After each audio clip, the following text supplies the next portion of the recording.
Épisode 1, chez le coiffeur, comme toujours. Je m'appelle Antoine Lemaire, j'ai 38 ans et je vis depuis plus de 10 ans à Saint-Roch, une petite ville tranquille du nord de la France. Je travaille comme technicien dans une entreprise de maintenance électrique. Rien de très spectaculaire, mais j'aime ce quotidien régulier, les mêmes rues le matin, les mêmes cafés ouverts trop tôt, et ce sentiment d'avoir trouvé ma place. Ce samedi-là, je suis sorti de chez moi un peu plus tard que d'habitude. Claude préparait le déjeuner et m'a lancé un regard amusé en me voyant chercher mes clés 2 fois. On a souri, comme toujours. Puis je suis parti pour le centre-ville, les mains dans les poches, respirant cet air froid qui annonce la fin de l'hiver. J'ai poussé la porte du salon de coiffure où je vais depuis des années. Dès que la clochette a sonné, Marie s'est tournée vers moi avec un sourire qui, avec le temps, est devenu presque familial. « Bonjour Antoine, installez-vous, je suis là vous dans une minute. » Je me suis assis dans le vieux fauteuil en cuir qui grince toujours un peu. Les conversations autour murmuraient, les ciseaux claquaient, et je ressentais cette familiarité rassurante. Quand Marie est arrivée derrière moi et a posé une main légère sur mon épaule, elle a dit que j'avais l'air fatigué. J'ai ri, répondant que c'était simplement une longue semaine au travail.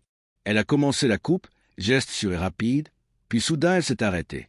Son regard est tombé sur ma main gauche, celle posée sur mes genoux.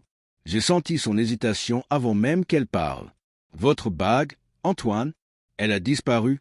Non. J'ai levé les yeux vers le miroir, surpris de sa remarque. Pendant une seconde, je n'ai pas su quoi répondre. Oui, l'alliance n'y était plus. Je l'avais retirée la veille, parce qu'elle me gênait, ou du moins c'est ce que j'avais dit à Claude. J'ai répété la même explication à Marie, avec un sourire maladroit. « Ah, rien de grave, je l'ai laissée à la maison. »« Ça m'arrive. » Elle a hoché la tête, pas convaincue mais trop respectueuse pour insister. Elle a repris sa coupe et la conversation s'est éteinte. Pourtant, quelque chose dans l'air avait changé, comme si un détail minuscule avait fissuré la routine. Je me suis surpris à regarder ma main encore et encore, cherchant un sentiment précis que je n'arrivais pas à saisir. Quand je suis sorti du salon, le vent était plus froid qu'à l'entrée. Je marchais lentement vers la maison. Chaque pas résonnait avec un certain malaise que je ne voulais pas nommer. Claude m'a accueilli avec un sourire quand je suis rentré, mais elle a tout de suite remarqué mon silence inhabituel. « Tout va bien. »« Oui, juste la fatigue. » Elle n'a rien dit de plus, mais je savais qu'elle avait compris que quelque chose s'était passé, même si je ne savais pas encore quoi. Épisode 2, les premières fissures. Les jours qui ont suivi ma visite chez le coiffeur se ressemblaient, mais quelque chose dans ma routine semblait moins solide qu'avant. Je me réveillais plus lentement, je rangeais mes affaires sans vraiment m'en souvenir, et je surprenais souvent Claude en train de m'observer avec un mélange d'inquiétude et de patience. Elle ne posait pas de questions tout de suite, comme si elle attendait que je m'explique de moi-même. Un matin, alors que je cherchais mes clés pour la 3e fois, Claude s'est approché et a posé doucement sa main sur mon bras. « Antoine, tu es sûr que tout va bien ?» Je lui ai répondu que oui, que j'étais simplement distrait. Elle n'a pas insisté, mais je savais qu'elle avait remarqué davantage que de simples oublis. Je travaillais depuis des années dans la maintenance technique, un métier où l'on ne peut pas se permettre d'être distrait. Pourtant, même au travail, il m'arrivait de rester quelques secondes sans bouger, comme si mon esprit s'était décroché du moment. Un soir, alors que nous rangions la cuisine après le dîner, Claude s'est arrêté face à moi. Sa voix était calme mais ferme. « Antoine, ta bague, tu ne la remets pas ?» Je me suis figé. Je n'y avais même pas pensé. Je lui ai expliqué qu'elle me serrait un peu ces derniers temps, que je préférais la laisser à la maison. Claude a hoché la tête, mais son regard a glissé sur ma main avec une attention qui me mettait mal à l'aise. Ce n'était pas de la jalousie ni de la suspicion. C'était quelque chose de plus profond, un sentiment qu'elle n'arrivait pas encore à nommer. Les jours passaient et je me surprenais à oublier de répondre à certains messages, à perdre le fil d'une conversation en plein milieu d'une phrase. Un collègue m'a demandé si je dormais mal. Je lui ai répondu que non. Mais en vérité, je ne savais plus très bien. Je me sentais vidé, comme si une fatigue invisible me suivait partout. Une fatigue qui n'avait rien à voir avec le travail. Un samedi après-midi, alors que nous faisions les courses, Claude m'a demandé de prendre du pain pendant qu'elle cherchait autre chose. Je suis parti dans l'allée, mais une fois arrivé devant les rayons, j'ai oublié ce que je devais acheter. Je suis resté planté là, immobile, jusqu'à ce qu'elle me rejoigne. Elle a posé sa main sur ma joue et m'a demandé ce qui se passait. Je n'ai pas trouvé de réponse satisfaisante. Je lui ai dit que c'était juste un trou de mémoire, que ça arrive à tout le monde. Elle a souri, mais ses yeux disaient autre chose. Le soir même, elle m'a proposé de prendre rendez-vous chez le médecin. Je me suis contenté de rire. « Claude, on vieillit, c'est tout. » Elle n'a pas ri. Elle m'a simplement regardé longtemps, comme si elle essayait de comprendre quelque chose qui m'échappait complètement. Je me suis couché tôt ce soir-là. Dans le noir, je me suis surpris à penser à ma main nue au fauteuil du salon de coiffure, au regard de Marie. Des détails sans importance en apparence, mais qui semblaient désormais reliés à un fil discret, à peine visible. Un fil qui tirait doucement sur mon quotidien. Épisode 3, le diagnostic inattendu. La semaine suivante a commencé comme les autres, avec cette étrange lourdeur qui m'accompagnait depuis quelque temps.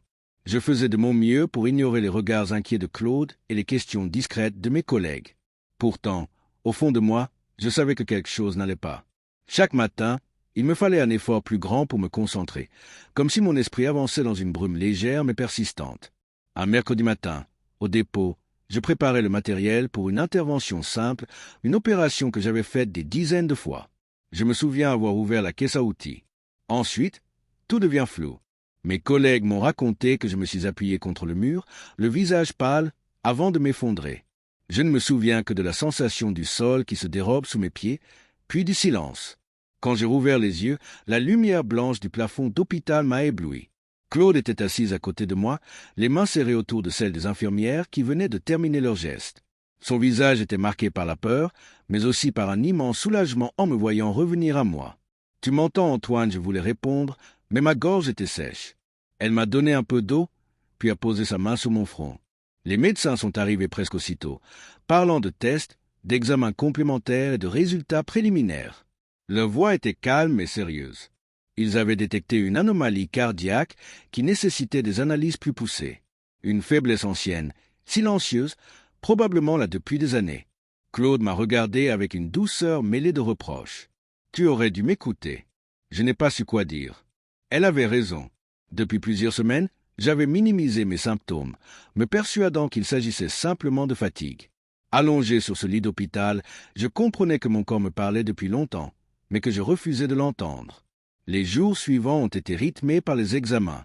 Échographie, prise de sang, scanner. Les médecins venaient expliquer patiemment ce qu'ils trouvaient, les risques, les options possibles. Claude était là à chaque instant, prenant des notes, posant des questions auxquelles je n'aurais jamais pensé. Sa présence me rassurait, même si je voyais combien tout cela la bouleversait. Un soir, la chambre était calme, éclairée seulement par la lumière du couloir. Claude dormait à moitié, sa tête posée sur mon bras. Je l'ai regardé longtemps. Je sentais le poids de mes choix, de mon silence, de mes refus. J'ai murmuré pour ne pas la réveiller complètement. J'aurais dû te dire que je ne me sentais pas comme d'habitude. Elle a ouvert les yeux lentement et a serré ma main. Tu es là maintenant, c'est ce qui compte. Les médecins ont finalement établi le diagnostic complet. Une pathologie cardiaque rare, progressive, qui expliquait mes pertes de mémoire passagère, ma fatigue constante, mes étourdissements. Rien n'était perdu, disait-il, mais il fallait suivre un traitement strict, adapter mon rythme de vie et rester sous surveillance régulière. Claude a hoché la tête, silencieuse, déterminée. Moi, je réalisais que quelque chose venait de basculer. Mon quotidien semblait soudain fragile, comme si chaque geste, chaque battement de cœur avait acquis une importance nouvelle. Je me suis promis intérieurement de faire ce qu'il fallait, de ne plus ignorer les signes. Ce soir-là, en regardant par la fenêtre la ville qui continuait de vivre sans moi, j'ai senti que le fil invisible qui tirait sur mon existence était resserré. Je ne savais pas encore où il me conduisait, mais il n'y avait plus de retour en arrière. Épisode 4, un souffle d'espoir. Les premières semaines de traitement ont été à la fois rassurantes et éprouvantes. Mon quotidien avait changé du tout au tout. Je n'avais plus le droit aux efforts brusques, aux journées trop longues, ni même à certains aliments que je considérais comme anodins. Claude surveillait chaque détail avec une attention presque professionnelle. Elle notait mes médicaments, mes rendez-vous, mes réactions. Je sentais dans ses gestes une force nouvelle, peut-être née de la peur de me perdre, peut-être simplement de l'amour qu'elle n'avait jamais cessé de me porter. Au début, mon corps résistait. Je me réveillais encore fatigué, les vertiges persistaient par moments, et le moindre escalier me donnait l'impression de courir un marathon. Mais peu à peu, les symptômes se sont atténués. Les médecins parlaient d'une stabilisation encourageante. Claude souriait davantage. Même moi, j'avais l'impression de respirer un peu plus librement. Un matin, j'ai proposé de sortir marcher dans le quartier. Ce n'était qu'une courte promenade, mais pour nous deux, c'était presque un symbole. Nous avons longé le parc, traversé la petite place où se tient le marché le dimanche, puis nous nous sommes arrêtés devant la boulangerie. Claude riait, me taquinait sur ma lenteur, et je me surprenais à lui répondre avec légèreté. C'était la première fois depuis longtemps que je me sentais proche de ce que j'avais été avant la maladie. Quelques jours plus tard, j'ai décidé de retourner chez le coiffeur. J'avais envie de retrouver un geste normal, un lieu où rien ne me rappelait les machines, les examens, les médicaments. Claude m'a accompagné jusqu'à la porte, non pas par inquiétude, mais parce que cela lui faisait plaisir de me voir reprendre mes habitudes. Je me souviens de son sourire quand j'ai refermé la porte derrière moi. Chez Marie, tout était comme avant. La même musique légère en fond, les mêmes discussions avec les clients habituels. Quand elle m'a vu entrer, elle a ouvert de grands yeux avant de sourire chaleureusement. « Antoine, ça fait plaisir de vous revoir.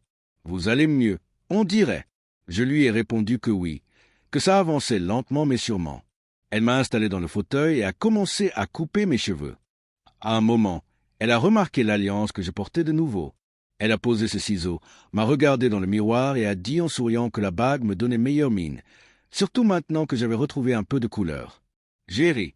Ce n'était rien, juste une remarque, mais elle m'a touché davantage que je ne voulais l'admettre. Peut-être parce qu'elle venait de quelqu'un qui, sans le vouloir, avait remarqué les premiers signes de ce qui m'arrivait. Quand je suis ressorti du salon, j'avais l'impression que le soleil brillait un peu plus fort. Je marchais tranquillement, savourant une normalité fragile mais précieuse. Claude m'attendait à la maison, et lorsque je lui ai montré ma coupe, elle m'a embrassé avec une tendresse que je n'oublierai jamais. Dans les jours qui ont suivi, nous avons même commencé à parler d'un petit voyage, pas trop loin, quelque chose de simple, juste pour nous retrouver hors de la routine médicale. Une escapade à la mer? Peut-être. Claude avait les yeux qui pétillaient quand elle imaginait l'itinéraire, les cafés au bord de l'eau, les soirées tranquilles face au coucher du soleil. Je voyais dans son enthousiasme une promesse d'avenir, une fenêtre ouverte sur des jours meilleurs. Moi aussi, je m'y accrochais, même si une partie de moi restait prudente.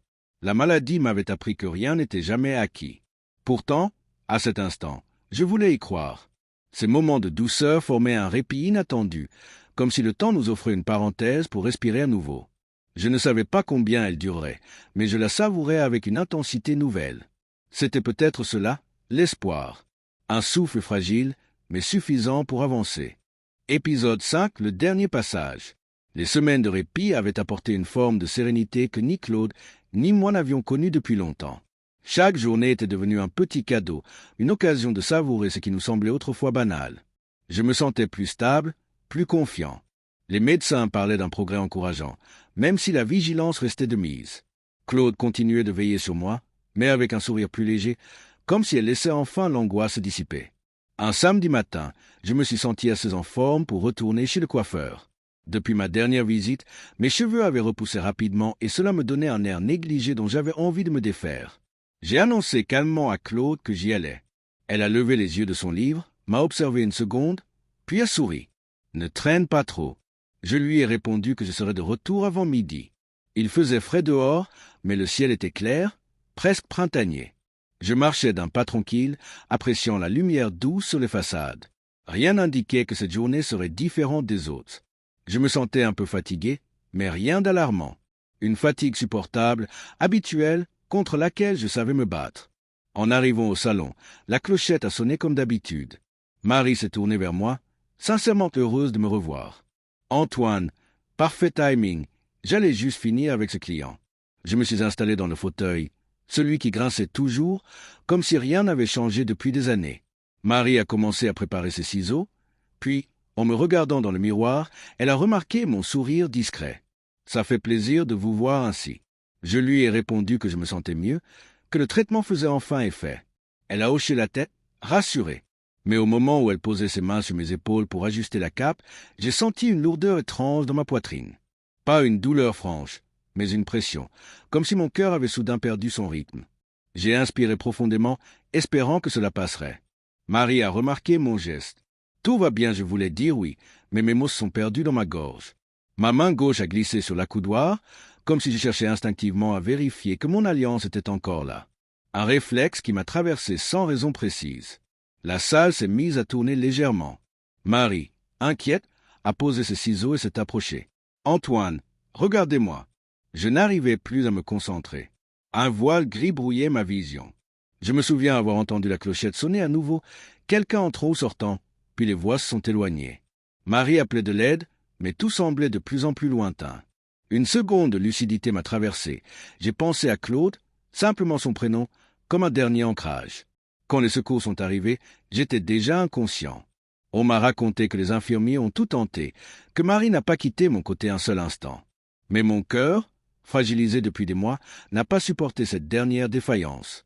Je suis parti avant même d'être transporté jusqu'à l'hôpital.